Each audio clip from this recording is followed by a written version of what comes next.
able to remain focused, particularly with regards to the completion of the agenda, the continuation agenda of his predecessor, our beloved former governor, Yesham Wike.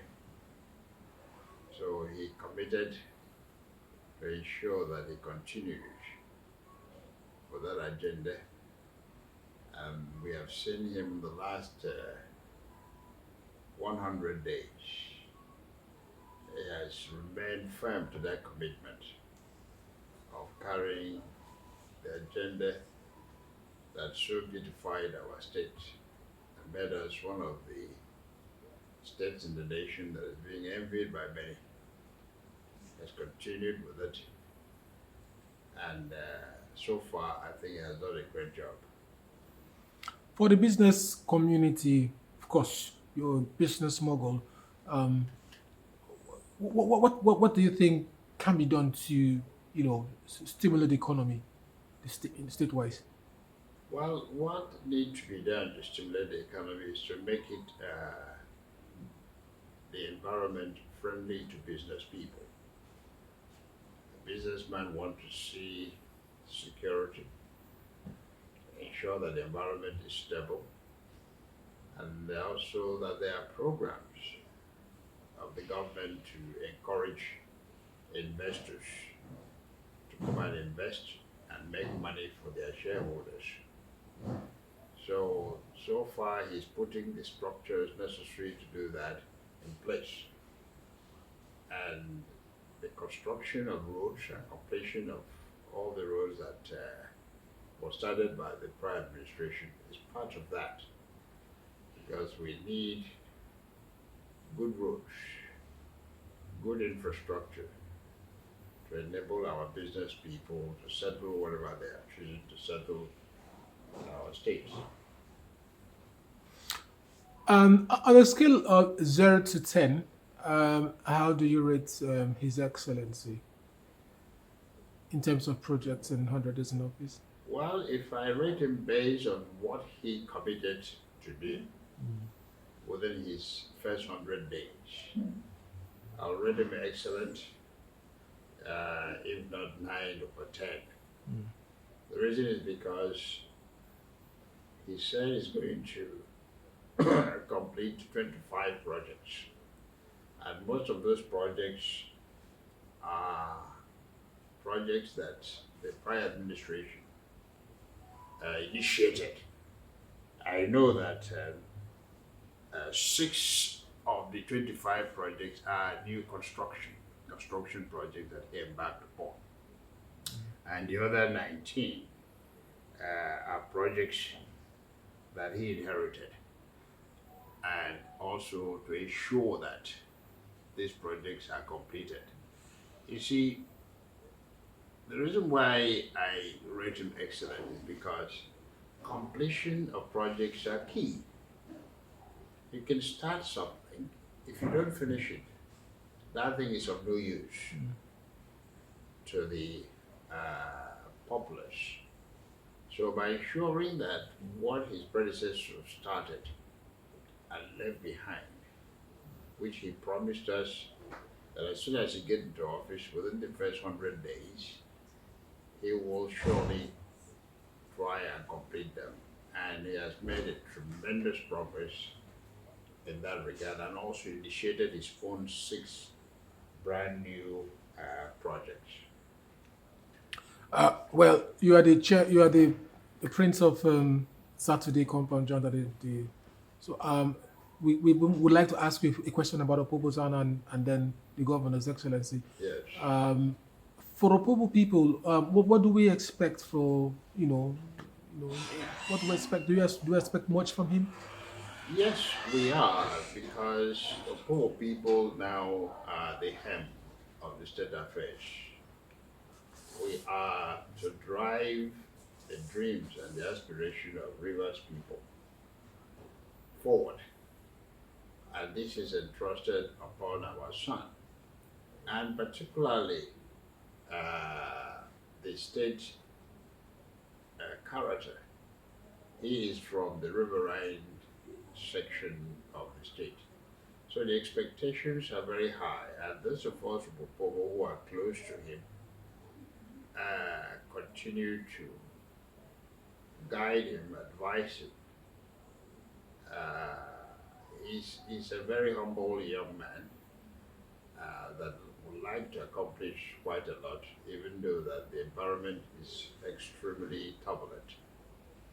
But that notwithstanding, we poor people are very proud of what he has done so far by focusing on completing an incomplete projects and then initiating his own.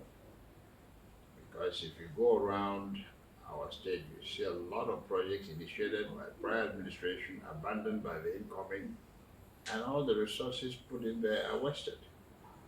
But this one, he doesn't want whatever that was initiated during the time of his predecessor to be of no use to the people of Rivers State, and he made sure he commits that as his 100 days agenda. And so far, from what we have seen, he has commissioned all of them for completion. Those who are not completed are at least 90+% complete. So we are very, very happy for that.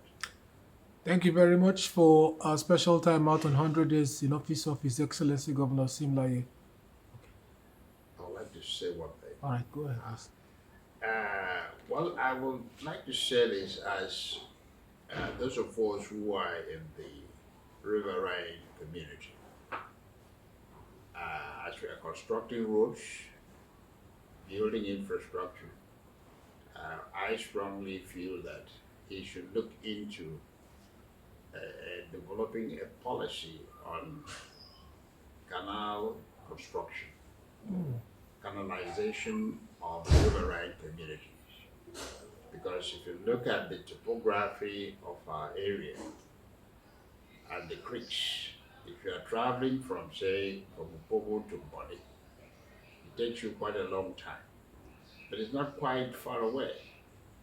If you take an aerial view, you find out that Opobo to Boni is something you can do in few hours. And it's because of the nature of the creeks, they're all meandering. So I think our governor should look seriously into a policy of developing the riverine community through canalization. Let me ask you a question about this canonization you talked about. Of what business benefit are we looking at in terms of for the business community, for the government? If the government wants to invest money, this is for business needs. What importance is this for the? Well, canalization is building a route of transportation of goods and services and humans from one point to the other. For instance, if you build a canal that cuts straight from Opobo, Andoni, and Boni, it will ease movement of business. It will ease tourism. It will ease even security. Because a canal is a short process whereby you have the embankment on both sides and you cut it straight along across the meandering creeks. So it will even bring people from abroad to come. It's a leisure. You go into the canal, it's a tunnel.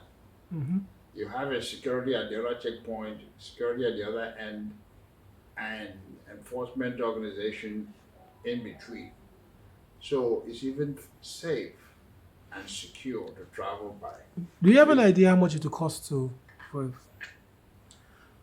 don't have the idea, but with a very creative policy, we can source for resources not only within Nigeria but also outside. Don't forget that a canalization policy that, say, create a canal that takes us from Opobo all the way to Boni will create small towns, open villages, and businesses into our hinterland Ijaw communities.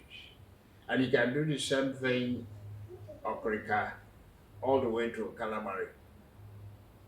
All that will open up the community, expand operations of medium, small time business because they can now have stopovers. So it's something that we can put our heads on and see this is something that must be pursued also to benefit the riverine communities of Ijaw communities there. All right.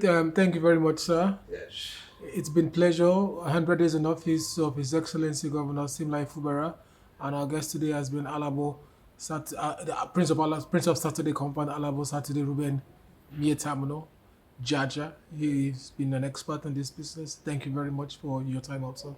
Amen. Thank you. Thank you.